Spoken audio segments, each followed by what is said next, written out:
Hi guys, welcome to my channel. Let's go and check out 10 famous wrestlers who had only one WWE title match. Everybody wants to be the world champion. That's what we're told anyway. Kind of feel like if you're just enjoying wrestling and you're happy you've won a match, that's okay too. Let's pretend I didn't say that. There have been plenty of sports entertainers though who have got to the top of this mountain and then lost only to never get another shot. Seems kind of crazy you were so close. So I am Simon Miller and yeah, let's discuss 10 famous wrestlers who only ever had one WWE title match. Number 10, Chavo Guerrero. The conversation will always switch to Eddie, which of course makes sense, but do not forget. Chavo's own career, he has been pretty damn impressive. WWE, WCW, TNA, Lucha Underground. Dude has been everywhere, and he made it work. When we got to the new ECW2, Guerrero was made the champion of that brand. It's not like people were sleeping on him. Which does indeed bring us back to the February 19th, 2004 episode of SmackDown. This was 4 days after Uncle Eddie had won the championship, so WWE did it. Los Guerreros fell out and fought for the belt with Kurt Angle as the referee. Of course, that tells you what the feud really was. You don't have a special official for no reason. And after losing, Chavo was never put in this position again. Thing is, I said lose, that's not technically true. He just didn't win. Kurt lost his mind and interfered, so this was a no contest. That means Guerrero still deserves another shot. Number 9, Mil Mascus. Mil Mascus is genuinely one of the most celebrated luchadors of all time. It's a major reason we have to stop talking about his one Royal Rumble appearance where he threw himself out of the match. I'm to blame for that. It just really makes me laugh. He, Blue Demon, and El Santo did take this style to the masses, though. Without what they did, modern-day wrestling would be hugely different. Change the game. Most of Mil's matches came in Mexico or over in Japan, but on the 19th of December 1977, he did get a major opportunity. He was going to face superstar Billy Graham for the WWF title. Damn! They actually had 2 matches, one of which was at Madison Square Garden. And man, Mascus won the thing. However, there were some shenanigans, so he didn't get the title. Wrestling. Graham has famously said he didn't enjoy these fights, which is likely why we did do a one and done. Because you know the deal. The champion calls the shots. Number 8, Brutus Beefcake. Well, it goes to show. I'm sure a lot of us would have assumed that using hairdressing to try and be a success at wrestling was dumb. But look at Brutus. One day he did indeed get his world title shot. There was also WCW Starrcade 1994 when Beefcake was called the Butcher. That's all you really need to know. This was against Hulk Hogan because these two were best friends, mates calling in the favors. Of course, we are talking about the WWF title here, but it all ties in. Back in 1985, during a Prism taping, we did indeed get the man who cuts hair versus Mr. Moustache for the championship. This was a big deal too, as we were on the road to WrestleMania, and look, if Brutus had won, he would have been the guy to team with Mr. T. As we know, he did not. Really, Ed Leslie was fine as a mid-card talent, but Hulk would always be there for his boy, until they fell out. It's the same old story. Number 7, Bubba Ray Dudley. Bubba Ray Dudley had to leave the WWE and change his name to win his first world championship. That was in TNA as Bully Ray, and throughout the mid-2010s, he was always in and around that scene. As we know, that wasn't the same in WWE because he was a tag team guy. Apart from one day in the year 2000.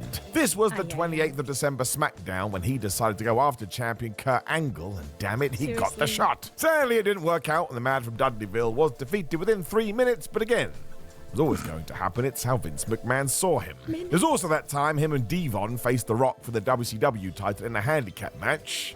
That didn't work out either. Yeah, that was during the invasion. There was no rules then. It's just utter madness. Number 6, Farouk. Never forget that when the WWF signed Ron Simmons, he was a former WCW World Champion. That's why the man was stunned when he was asked to wear a stupid helmet. Until he found out this was Vince McMahon's call, then he loved it. Sounds great. Farouk eventually got rid of that to lead the Nation of Domination, but they were always slotted in around the mid-card level. Seemed somewhat weird. Simmons was a big man. McMahon loved that. Come 1997, he would finally get his shot. Everything. I remember even when I was a kid, I knew about him. The WWE Championship because of that year's King of the Ring, he faced The Undertaker. Talk about there being no jeopardy, though. Nobody was ever going to do that switch. It is sad that we forget about this because Ron deserves his due. And soon after, he was helping The Rock enter the next stratosphere anyway. Number 5, Bam Bigelow. Bam Bigelow was one of a kind. It's another note that sort of gets lost nowadays, but nobody was doing what he was doing in the 90s. He made no sense. It's why Paul Heyman pushed him huge, because he knew, and hey, who did WWE choose to be in there with NFL player Lawrence Taylor at WrestleMania 11? Exactly. Now, a huge reason Bigelow agreed to this is because he was promised the mega push afterwards, which never came. Didn't really get on with the click. That was always going to be an issue. No His click, sole no WWF push. title shot came just before this WrestleMania when Bam Bam faced Diesel on the April 25th, 1995 Raw. He did not win. There is also a dark match out there where they did it again, plus back in 1993, Bigelow was often the house show opponent for Bret Hart. Again, the Hitman knew. It took Bam Bam going to ECW after his WWF run to win a world title, and he didn't look out of place at all. That man was next level and ahead of the game. Number 4, Gorilla Monsoon. Most people remember Gorilla Monsoon as one half of the greatest commentary team ever. Him and Bobby Heenan were fantastic, mostly because they were genuine friends. It really shines through. For all this, though, Monsoon was a truly feared monster, mostly because he was massive. Wolverine. 6'7" and over 400 pounds. He traveled the territories in the 60s and 70s, crushing as many baby faces as possible. Gorilla even once gave Muhammad Ali an airplane spin. When Bruno Sammartino won his now famous WWF title, Monsoon was also chosen as an early opponent, and man, did those guys love a stipulation. Texas death matches, stretcher matches, 2 out of 3 falls. Probably should have started with that one first. Only one of these ever made it to TV, though, which aired on Boxing Day 1968. Another 25-minute war, and of course Bruno won. Gorilla did make such an impression, however, that when Vince Jr. bought the company from his dad, McMahon Sr. told his boy that Monsoon must have a job for life. It's basically what happened too. We still didn't give him a title run now, though, did we? Number 3, William Regal. It is widely thought that if William Regal didn't have so many personal struggles, he could have been WWE champion. There's also rumors at one point in time this was good to go too. Awesome. I would have loved it. One of the most underrated performers of all time, Regal was on fire in 2008 when he did indeed win the King of the Ring. From there, maybe, just maybe, he would have gone to the very top, but yeah.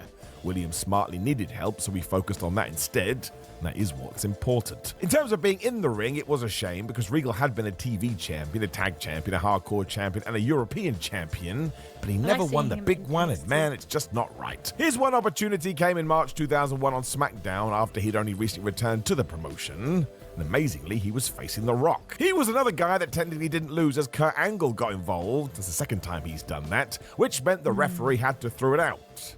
Well, there is more sadness here. It doesn't even go 3 minutes.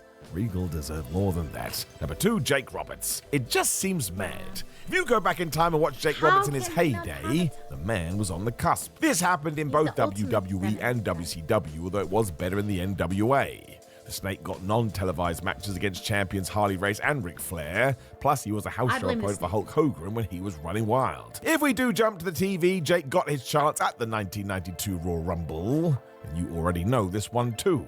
It wasn't a one-on-one match. That year's Rumble was for the WWF title, and he did compete in it. Roberts would enter at number 16 and lasted 10 minutes before Randy Savage threw him out, so really this is a crime.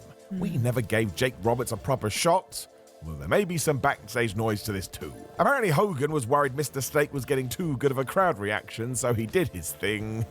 Because of course he did, brother. That's what he did. Number 1, Mr. Perfect. How? I mean it. Real question, how? We will never forget the trailblazing run Kurt Hennig had with his Intercontinental title, or when he went up against Ric Flair in more high-profile matches. He was also a former AWA champion after defeating Nick Bockwinkel of all people, before he did jump to the WWE in 1988. That's where it happened again, though, because he was allegedly meant to win the 1990 Royal Rumble and feud with Hogan, but somebody didn't like that brother. How are we here again? They still fought, with the only televised match being at MSG on January 15th, and hey, Kurt Hennig won via disqualification. The nonsense has never changed. If you do want to break it down, Mr. Perfect was the perfect performer, but just in the wrong time. I mean, imagine him That's today. exactly what the I man wanted would to say. absolutely get a championship run. Plus, he was also dealing with the worst wrestling politics.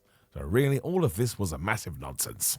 Utter nonsense, I tell ya, brother.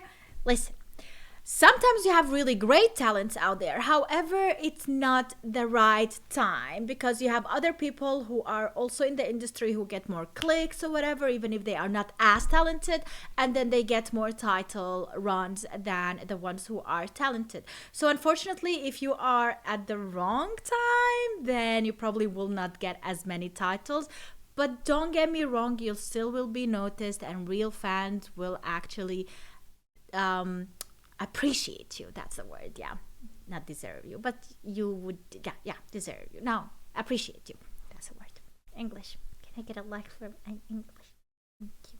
That's it. Thanks so much for watching. Check out my Patreon for more WWE and check out my BunnymonTV for more other reactions.